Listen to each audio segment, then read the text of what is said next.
Pagi pun tiba, si driver sedang dalam perjalanan menuju pelaku keempat yang merupakan pelaku terakhir yang menjadi targetnya, di mana si pelaku yang satu ini akan membuat driver dilema, karena sekarang si pelaku benar-benar sudah bertaubat dan berprofesi menjadi seorang pendeta yang sangat taat. Selesai khotbah, si driver pun menemui si pelaku di belakang panggung, di mana saat anak dan istrinya masuk ia pun meminta mereka untuk pulang duluan karena dirinya masih ada urusan dengan si driver.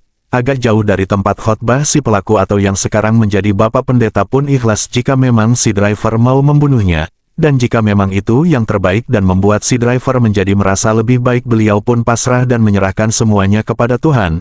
Dengan emosi yang meluap-luap dan jiwa yang dipenuhi dendam ternyata tidak membuat si driver menutup hatinya karena ternyata masih ada sedikit hati nurani dalam dirinya sehingga dia memutuskan untuk membiarkan si pelaku keempat hidup agar bisa memberikan hal positif kepada orang-orang banyak. Ketika misinya telah selesai dan dendam saudaranya sudah terbalaskan, si driver pun duduk di bangku jemaat. Namun tiba-tiba muncullah si pembunuh bayaran yang langsung menodongkan pistol kepadanya.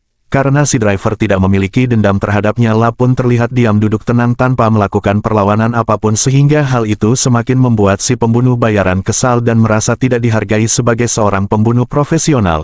Saat si pembunuh bayaran akan menembaknya, muncullah si polisi yang datang ke lokasi dan meminta si pembunuh bayaran untuk menurunkan senjatanya, di mana akhirnya terkuaklah fakta ternyata polisi lah orang yang telah menyewa si pembunuh bayaran untuk membunuh si driver. Dan tiba-tiba si polisi pun menembak kepala si driver tepat di bekas luka tembakannya dulu. Kita akan diperlihatkan kilasan masa lalu yang menunjukkan bahwa si polisi lah orang yang telah menembak kepalanya sekaligus otak dari penggerebekan dan pembunuhan atas saudara si driver ini, Bang Ngeri cuy. Dan terlihatlah si polwan yang sedang dalam perjalanan menuju ke TKP. Dia terkejut saat melihat berkas-berkas yang baru saja ia terima. Karena di situ terdapat 5 pelaku termasuk si polisi, di mana keempat pelaku itu dulunya adalah para informan yang dikendalikan langsung oleh pihak kepolisian.